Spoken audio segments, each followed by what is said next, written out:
Welcome to K-Catalog.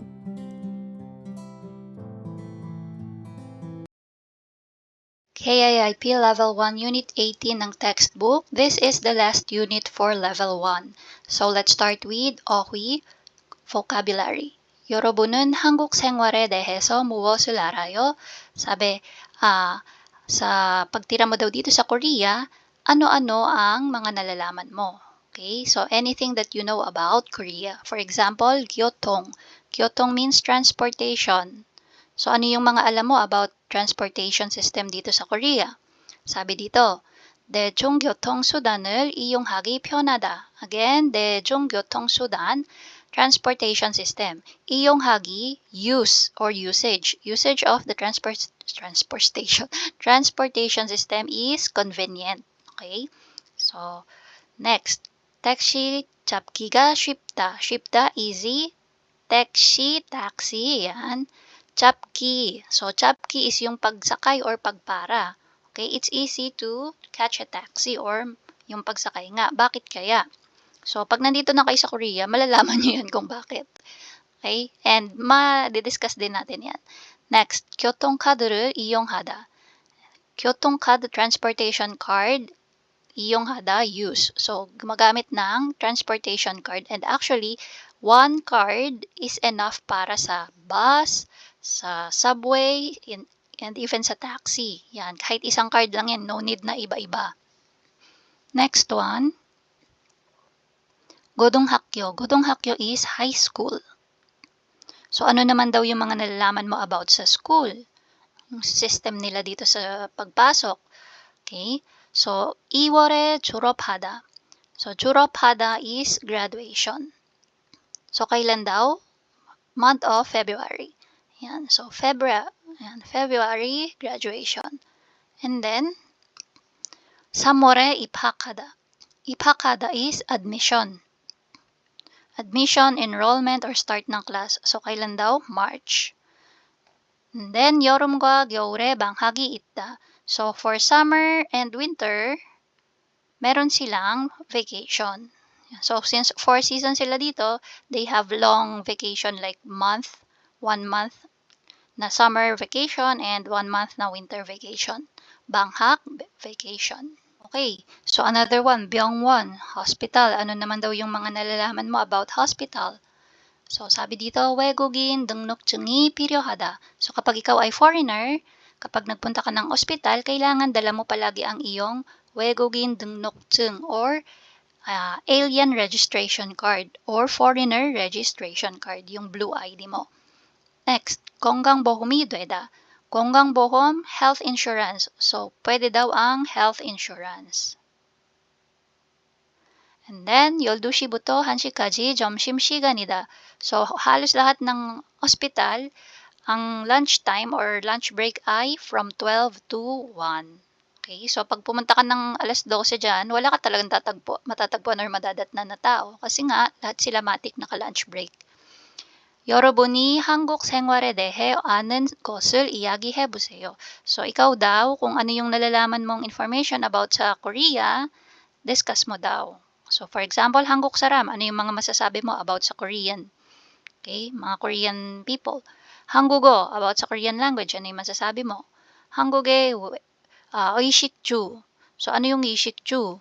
Yung mga necessities. So, again, clothing, food, and yung iyong tirahan. Okay? So, ano yung iyong mga masasabi about that? So, for example, 한국 사람들은 빨리빨리 문화가 있다. So, ibig sabihin, meron silang 빨리빨리 bilis-bilis na culture. Ano pa? 한국어는 어렵지만 재미있다. So, mahirap man yung Korean, interesting naman siya. Korean language pala. And then, 한국의 의식주. So, 한국의 의식주, ano ba yan? Necessity. So, 한국의 의식주는 비싸다. Ayan, mahal. Totoo naman. So, ayan po yun. For our first grammar ng Level 1 Unit 18, 동사 or 형용사 plus geo. Verb or adjective plus geo. 사비 dito, 이미 알고 있는 것을 다시 확인할 때 사용해요. So, gamit mo daw tong expression na to kapag gusto mong i-confirm yung isang bagay na alam mo na. Okay? So, parang tatanong mo ulit, hindi ba? Di ba? Or hindi ba? So, sa Tagalog, yan yung pwedeng isipin natin na expression, no? Sa English, pwedeng right? Ayan. Isn't it right? Is that right? Ayan. Tama ba? Pwede din yun, no? Sa Tagalog. So, tingnan natin example. Ramin si, 오늘 날씨가 많이 덥지요. So, naiinitan siya. Tapos gusto niyang i-confirm kung tama na mainit. Kung siya lang ba yung naiinitan or hindi. So, sabi niya, Ramin, ang init ng panahon ngayon, no? Sabi niya. Tapos sumagot si Ramin, 네, 정말 더워요. Oo, sobrang init. So, na-confirm niya na mainit talaga kasi pati si Ramin nainitan. Next. So, pwede din yung no, di ba? So, yan. Yung no na Tagalog natin yan, hindi English. Okay, so, ang init ng panahon, no? Ramin, ang init ng panahon, di ba? Yan. Okay. Next. 우리 토요일에 만나지요. Sagot ng kausap, 네, 맞아요. Ano yung sabi niya dyan? 만나다, to meet. 만나지요. Magkikita tayo, di ba? Magkikita tayo, no? Yan. Sabi niya, 우리 토요일에. So, magkikita tayo ngayong Sabado, di ba? Or, magkikita tayo sa Sabado, no? Yan. Next one. 단풍이 아름답지요. So, ang ganda ng fall foliage, no? Or, ang ganda ng fall foliage, di ba? Sagot ng kausap niya, 네, 정말 아름답네요. O nga, ang ganda nga, no? Yan. So, nagko-confirm. So, patanong lang siya lagi. And again, pwede siya sa verb, pwede siya sa adjective. So, for example, dito, verb siya, 만나다. Dito naman, 아름답다, adjective. So, rules. Ang rule natin is just simply add geo. No need to consider yung batchim or kung vowel or consonant ba yung ending. No need. So, drop those da and simply add geo. And again, palagi lang siyang patanong. Okay? In a form of question lang siya magagamit. Actually, pwede din pala siya na hindi lang siya madalas magamit pero possible din siyang gamitin sa statement. So, halimbawa, tinanong kita, 우리 토요일 만나지요? Yan. Tapos, yung sagot ko dito, pwedeng, 네, 만나지요. Parang naman siya, pa-state. Oo, syempre, magkikita tayo. Yan. So, may mga tao kasing gumagamit ng ganun. Pero dito sa book, hindi lang siya nilagay. So, baka hindi siya yung standard talaga kasi. Pero may mga tao din na maririnig yung gumagamit ng ganun. Tapos, ito pa. Halimbawa, sinabi ko dyan, 단풍이 아름답지요. So, pwede ko isagot, 네, 정말 아름답지. Yan. So, ang ganda nga, di ba? Parang ganon. 정말 아름답지. Or, 정말 아름답죠. Okay, so anyway, may tip tayo dito sa baba. Sabi, 명이지요. So, pwede din daw pala siya sa 명사 or noun. So, pwede sa tatlo, no? Okay, 명사, 동사, 형용사. Kaya lang, kapag 명사, dito mo na siya kailangang i-consider kung may batchim or wala. So, dito lagay natin. Kapag 명사 yung dudugtungan mo, pangalan, kailangan you have to check if yung 명사 or yung word mo is nag-end sa vowel or sa consonant. So, kapag nag-end siya sa vowel, ibig sabihin, wala siyang batchim, you add geo. Pero, kapag halimbawa, nag-end siya sa consonant or may batchim siya, then you add egeo. Yan. So, example, 회사원. Yan yung example niya, no? 회사원. Huwag dyan. Dito natin sa Yan. 회사원.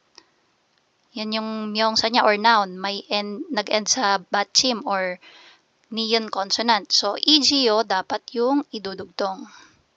Okay? 회사원 egeo. Ayan. Tapos, kapag wala namang batchim, katulad niyan, hakyo. Hakyo. So, nag-end sa vowel yo. Then, geo lang yung ilalagay. Hakyo geo. Yan. So, that's for grammar geo. Again, use this to confirm something that you already know. Okay? Now, apply natin yung ating grammar na geo. Again, sinulat ko na dito, no? Pag 명사, check mo if may batchim or wala. So, pag may batchim, egeo. Pag walang batchim, geo. Pero kapag ang word mo is verb or adjective, 동사 or 형용사, just add geo. So, sabi dito, 후웬이 병원에 전화했어요. Tumawag daw si Huwen sa ospital.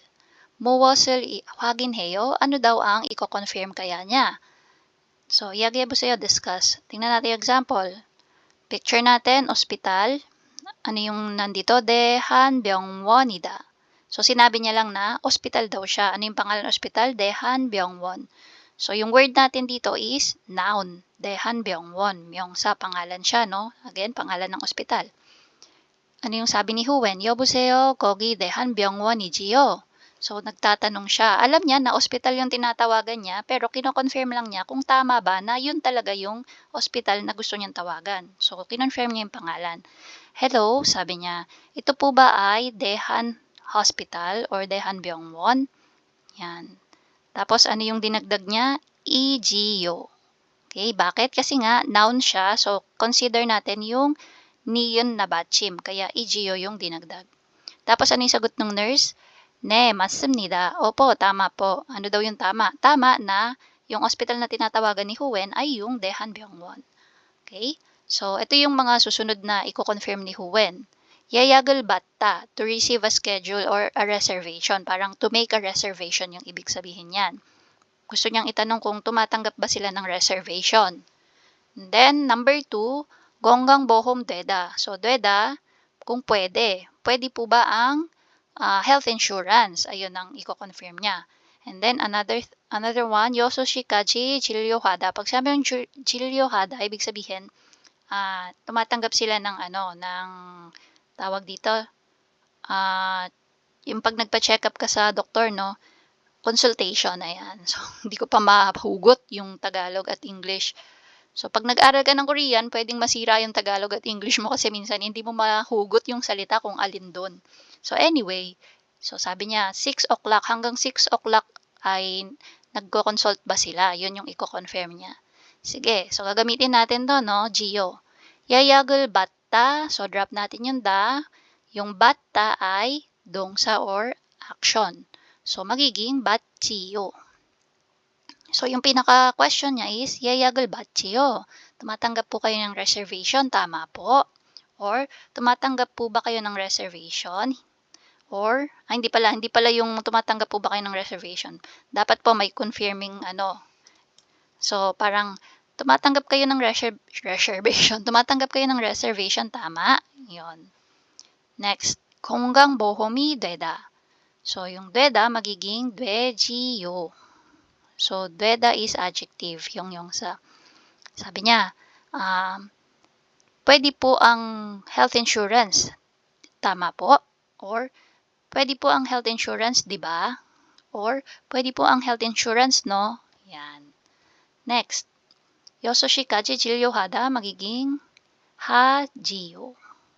Okay? So, 진료하다, verb siya. So, 지요. Again, pag verb or adjective, simply add 지요. So, yung question ay, nagko-consult kayo hanggang alas 6, tama po? Or, hanggang alas 6 po, nagko-consult kayo, di ba?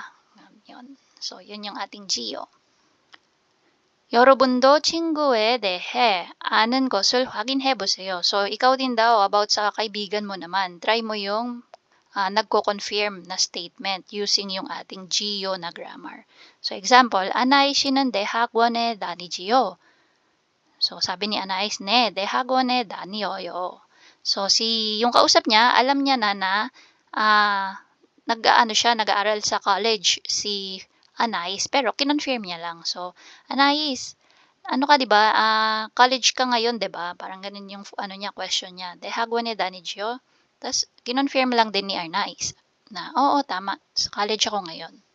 Okay, so, halimbawa, sa kaibigan mo, alam mo na nag-aaral siya ng KIP, tapos level 2. So, pwede mo itanong, 친구야, kung sino man yung pangalan ng 친구 mo, palitan mo na lang. 친구야, 지금, 사회통합 program, ang haba pala nung example ko. 사회통합 프로그램에